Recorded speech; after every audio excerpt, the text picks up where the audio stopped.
Alors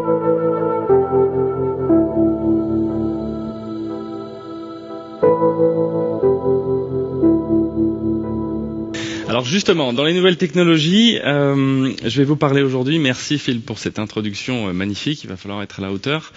Je vais vous parler de crowdsourcing et de remontée d'informations par la foule, la crowd, à travers une expérience qui est celle de la création de SoonSoonSoon, qui est une plateforme d'innovation crowdsourcée.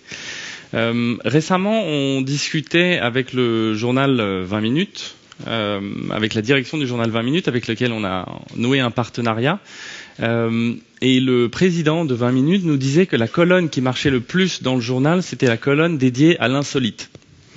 Ça peut paraître étonnant, mais on sait tous le plaisir qu'on a à aller regarder un petit peu l'insolite. Au-delà de voir la dernière naissance d'un serpent à deux têtes, c'est pas l'insolite qui nous intéresse aujourd'hui. Je vais plutôt vous parler de toutes ces innovations que vous croisez au coin de la rue tous les jours, qui sont autant de ce que les prospectivistes appellent des signaux faibles.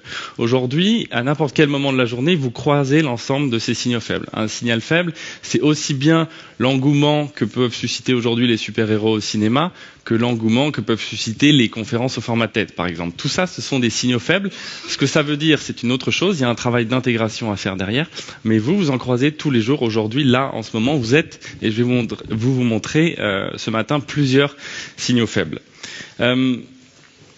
On a pour coutume de dire que le job de chasseur de tendances, et dans les tendances dont je vais vous parler, on ne parle pas de tendances de mode, on parle vraiment de tendances sociétales, que c'est un job qui nécessite de l'ouverture d'esprit, qui nécessite de voyager beaucoup, et c'est un job d'ailleurs qui attire énormément de candidats, parce qu'évidemment on voyage, on est payé pour ça, on va au cinéma, on va dans plein de pays différents, c'est un job qui plaît, il y a beaucoup d'appelés, très peu d'élus évidemment, mais c'est un job qui aujourd'hui est non pas vieillissant, mais qui s'appuie sur une technologie humaine qui est un peu vieillissante. Il y a d'autres moyens aujourd'hui pour travailler sur les signaux faibles.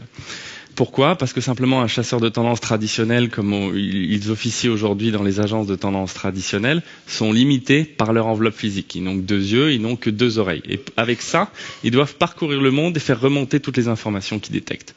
Donc il y a d'autres technologies qui sont intéressantes, mais beaucoup moins sexy, évidemment, qui attirent beaucoup moins de monde, c'est de se brancher sur le web et de faire remonter toute l'information qu'on trouve sur le web. Mais surtout, c'est de se brancher sur des gens comme vous, qui sont aujourd'hui des récepteurs de signaux et qui sont capables de faire remonter cette information. Parce que vous êtes tous des récepteurs. Le matin, quand vous vous levez et que vous choisissez la veste ou la robe que vous allez porter, c'est un signal faible parce que vous êtes connecté à l'évolution de la mode. Si vous êtes un peu geek et que vous aimez les nouvelles technologies et vous allez acheter à la Fnac la dernière techno qui vient de sortir, c'est votre côté early adopter, vous êtes un détecteur de signal faible.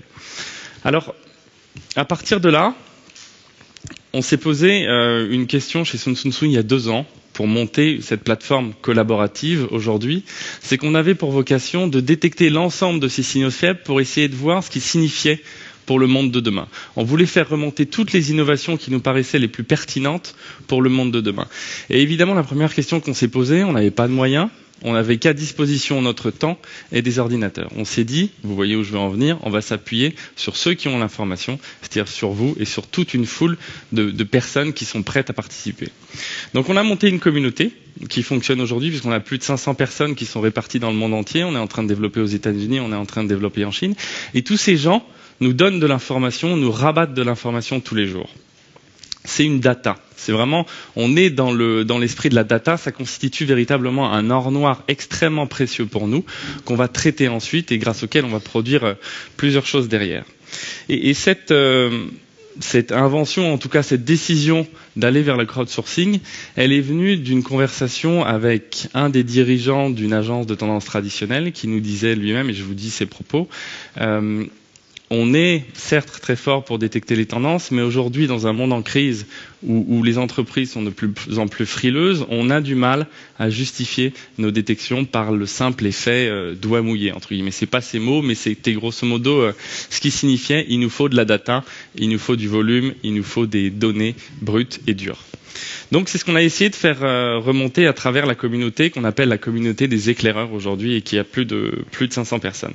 Je vais vous présenter d'autres exemples qui fonctionnent sur le principe du crowdsourcing, qui sont autant d'innovations qui ont été détectées par la communauté. Celui-là a été détecté en Chine. C'est un masque anti-pollution. On connaît tous aujourd'hui les enjeux de la santé environnementale. C'est un prototype, hein. Il n'existe pas encore ni à la commercialisation, il a juste été créé une seule fois. Ça fonctionne a priori. L'idée, c'est pas uniquement de filtrer les microparticules, évidemment. Vous connaissez le problème qu'il y a de pollution à Pékin et certains jours, on ne voit pas au-delà de quelques mètres, je crois, tellement la pollution est dense.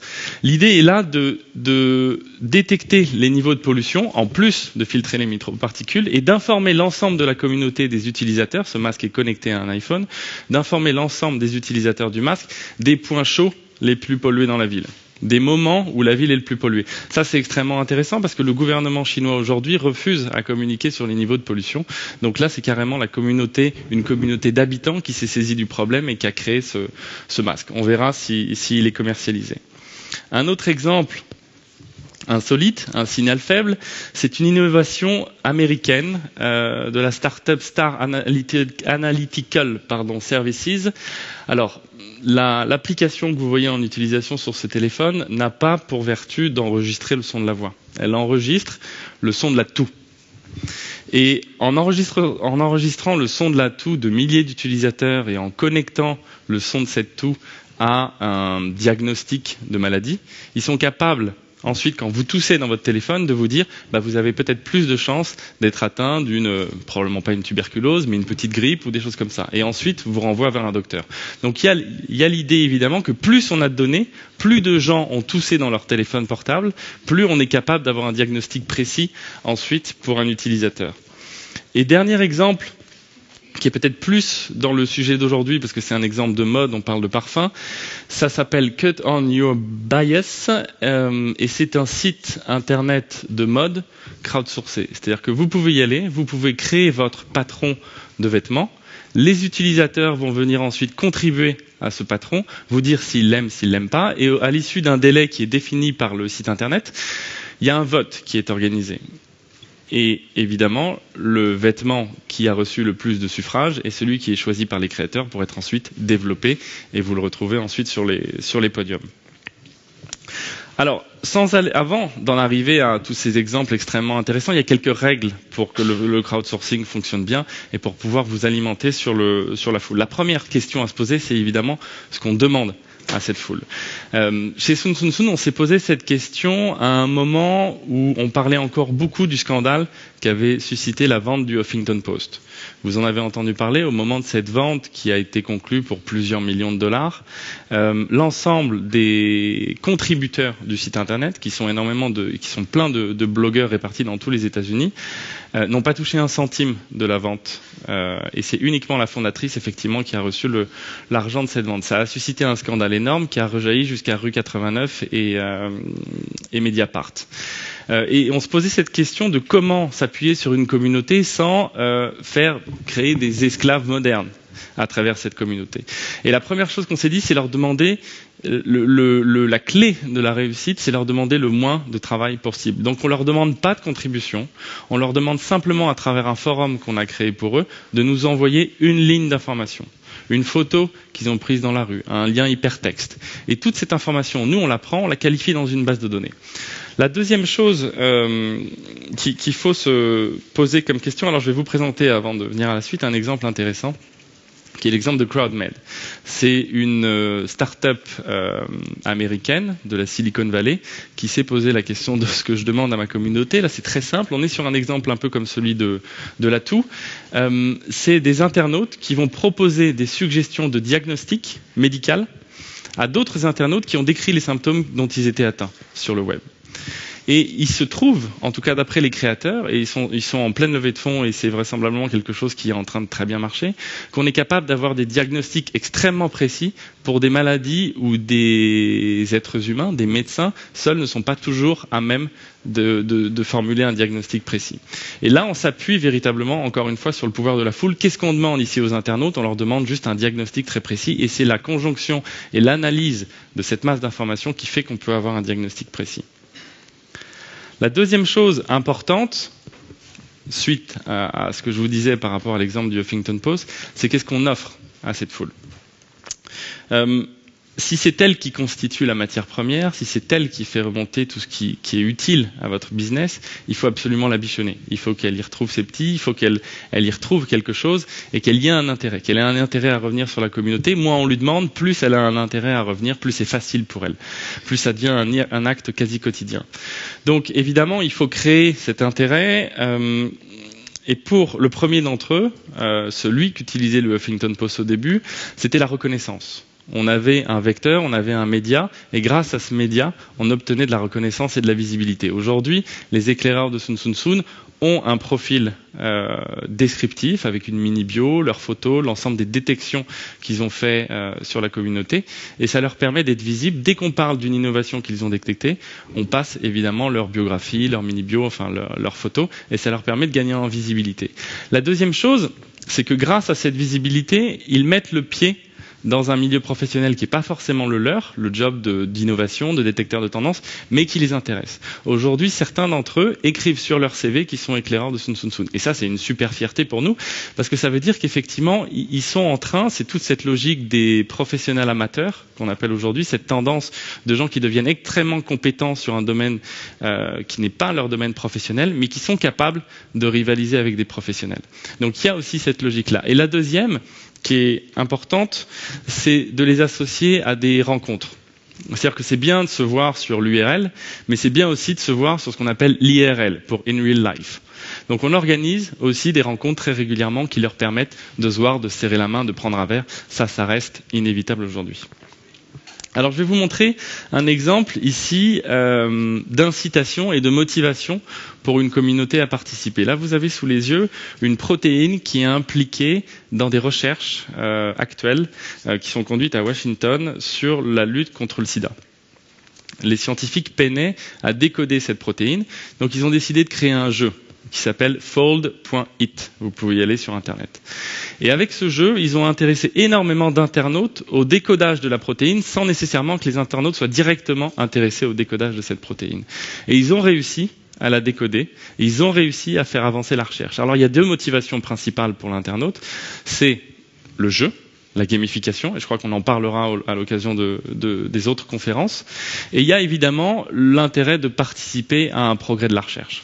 Voilà un exemple intéressant de motivation. Et la troisième question qu'il faut se poser pour animer une communauté, c'est qu'est-ce que vous produisez avec toute l'information qu'elle vous envoie.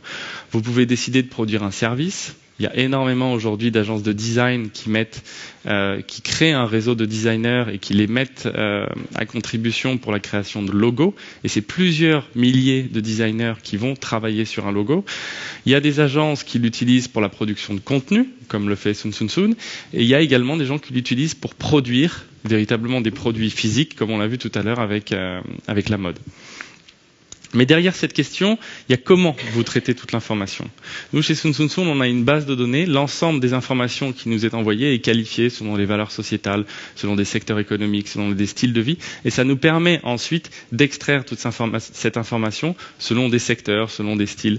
Donc ça nous permet de produire des rapports. Il y a d'autres possibilités et je vais vous montrer comment Nectar and Pearls, qui est un guide touristique crowdsourcé, utilise cette information pour le but de la publication de ces guides.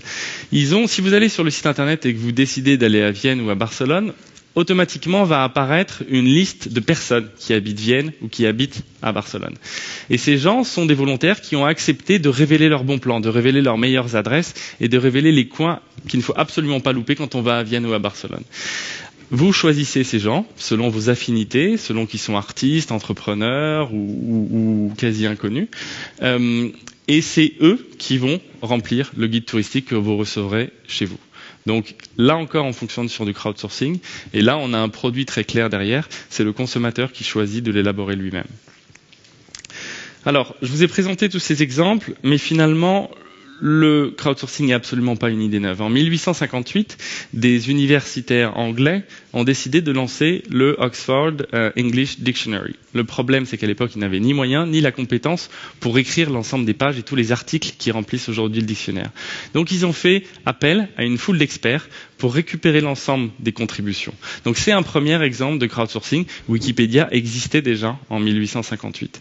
La seule différence par rapport à aujourd'hui, c'est qu'on a un nouvel outil qui nous permet de faire remonter cette information de façon extrêmement efficace, qui nous permet d'extraire l'information, qui nous permet de la distiller et qui nous permet de la sublimer. Et ça, c'est un langage, je crois, que les parfumeurs connaissent très bien. Merci.